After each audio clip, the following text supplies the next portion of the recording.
Hello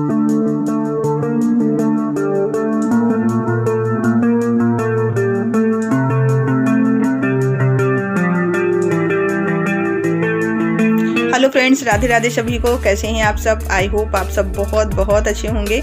और अभी सुबह के 11:30 बज रहे हैं, तो खाना पीना तो हो चुका है, बाकी रह गया घर का साफ़ सफाई करना।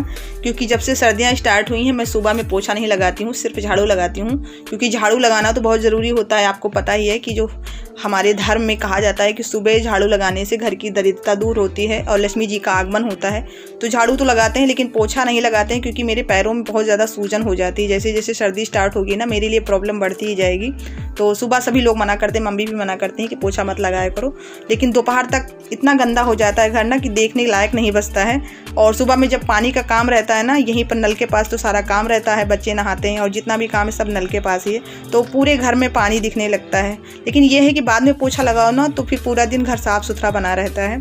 तो अभी मेथौरी के लिए दाल भिगो देंगे। एक डिब्बे में मैंने भिगोया है चने का दाल और ये है उड़द का दाल।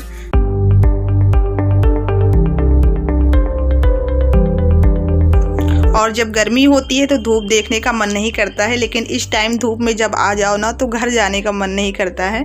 सुबह से जब से उठते हैं ना तब से बिल्कुल भी फुर्सत नहीं मिलती है कि धूप थोड़ा सा सेंक लें।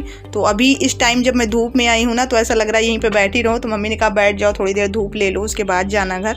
लेकिन अगर पीछे बैठ जाओ ना तो घर के काम सब पड़े रह जाते हैं ऐसे ही। और अभी प्रेस लगा के आए हैं, इनके थोड़े बहुत कपड़े रखे हैं, शर्ट और पैंट रखे हैं प्रेस करने के लिए।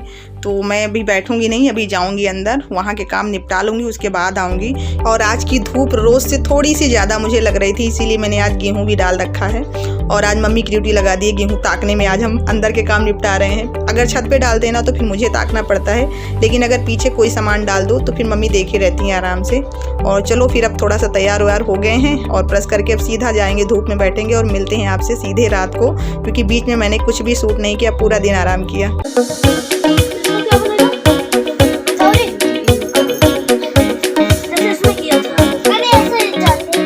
और इसके बाद अब सीधे मैंने रात को कैमरा उठाया है। अभी शाम के 6 बज रहे होंगे, 6 बजे से ही अंधेरा होने लगता है। तो यहाँ पर सम्राट कद्दू काट रहे हैं। ये सफ़ेद वाला कद्दू है जिससे पेठा बनाते हैं ना, वही वाला है। तो मेथौरी में ये वाला कद्दू ज़रूर पड़ता है।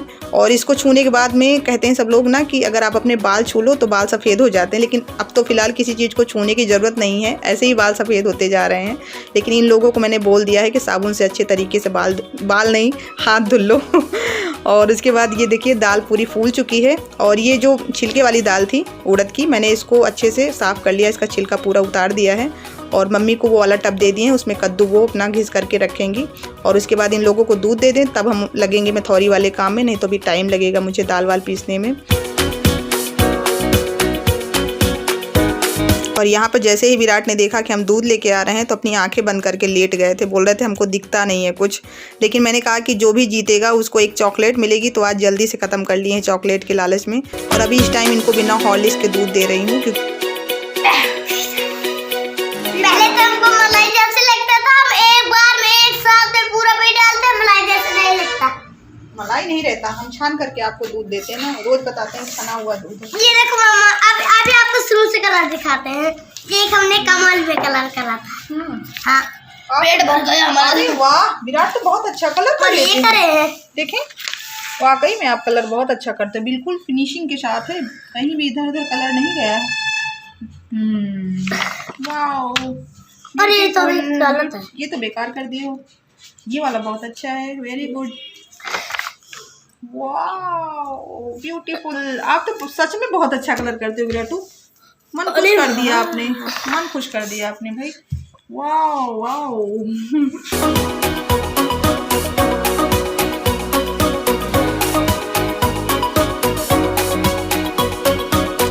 विराटो भी बोल रहे हैं कि जो भी बाकी उसको भी कलर करके हम आपको दिखाएंगे और वीडियो में दिखाना आप। तो मम्मी यहाँ पर देखिए घिस नहीं रही हैं, इसको ऐसे देखिए गिलास से निकाल रही हैं।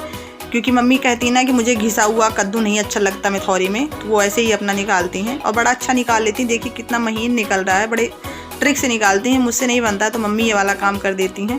और साथ ही साथ मम्मी इसके बीज निकालती जा रही हैं, क्योंकि मेथौरी में जो ये बीज पड़े रह जाते हैं ना तो बाद में सब्जी में नहीं अच्छे लगते हैं, तो थोड़े थोड़े से निकाल के बाहर रख रही हैं और जो बचे रह जाएंगे उनको बाद में निकाल देंगी। तो अभी मैं चल रही हूँ दाल पीसने के लिए। और जब भी दाल भिगोई जाती है मेथौरी के लिए तो ये बड़े का नाम ज़रूर लेंगे, बोलेंगे बड़ा बना दो।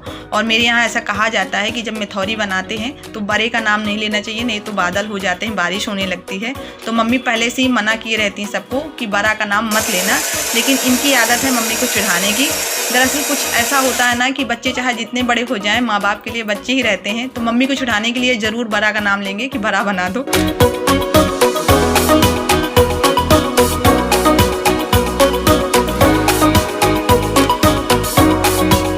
बस यहाँ पे मैंने दोनों दालों को पीस करके इसी बड़े वाले टब में रख दिया है, क्योंकि सुबह में जब इसको फेंटेंगे तो कद्दू भी इसी में डालना रहेगा, इसीलिए मैंने बड़े बर्तन में रखा है।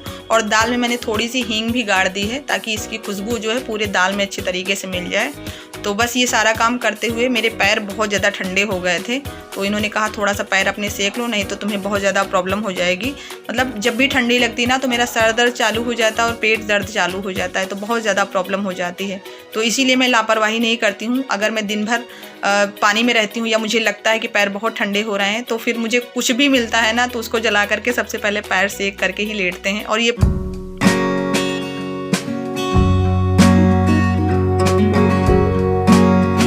ये देखिए सुबह में मम्मी उठते ही सीधा इस मेथौरी वाले काम में लग गई, क्योंकि इस दाल को फेंटने में बहुत टाइम लगता है। तो कद्दू और दाल मिला के पहले इसको फेंट लिया है। जब ये फूल गई थी तो इसमें सारे मसाले मिला लिए हैं। तो मसालों में जीरा, सौंफ, कलौंजी डाला है और उसके बाद खड़े मसाले डाले हैं, दालचीनी, बड़ी इलायची, छोटी इलायची और काली मिर्च का पाउडर, यही सारी चीज़ें डाली हैं। और उसी दाल से मैंने थोड़ी सी दाल बचा ली थी, जो दाल मैंने पीसा था कल उड़द वाली, तो वो वाली दाल थोड़ी सी ज़्यादा लग रही थी, तो मम्मी ने कहा था थोड़ा सा बचा लो। तो इसको कहते हैं धोई की दाल, जिसको आप भिगो देते हैं, छिलका निकाल देते हैं तो वो धोई की दाल बन जाती है। तो इसी वाली दाल को आज हम खाने के लिए बनाएंगे। तो ये जैसे सब्जी बनती है वैसे ही बिल्कुल सेम बनाना है। मैंने सब्जी के जितने मसाले होते हैं सेम वैसे ही इसको डाल करके भून लिया है, और उसके बाद फिर मसाला जब भुन गया था तो दाल डाल दिया है और बस इसको बनने के लिए रख देंगे। और मम्मी उधर बैठी हुई है, मेरा इंतज़ार कर रही हैं, क्योंकि जब मेथौरी बनाया जाता है तो अकेले उसको नहीं दिया जाता है, 2 लोग होने चाहिए या फिर और जो लोग हों घर में उनको सबको होना चाहिए। लेकिन अभी घर में तो हम 2 ही लोग हैं, तो अभी इसको चढ़ा देंगे, ये बनती रहेगी। उधर हम जाएंगे मम्मी के साथ हेल्प करवाएंगे।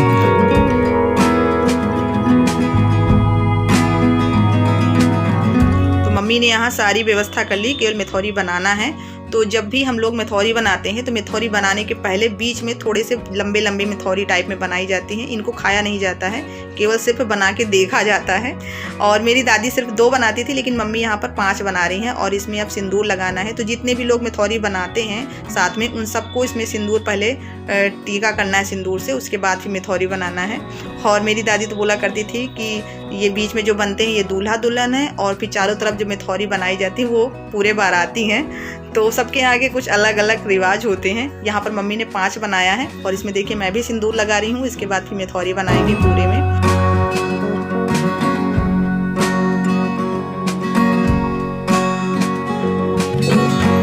आप लोगों को कुछ दिखाना था मुझे। कल मैंने खरीदा है एक साड़ी घर में पहनने के लिए, तो अभी आपको दिखाया नहीं था, तो पेट में हजम नहीं हो रहा था।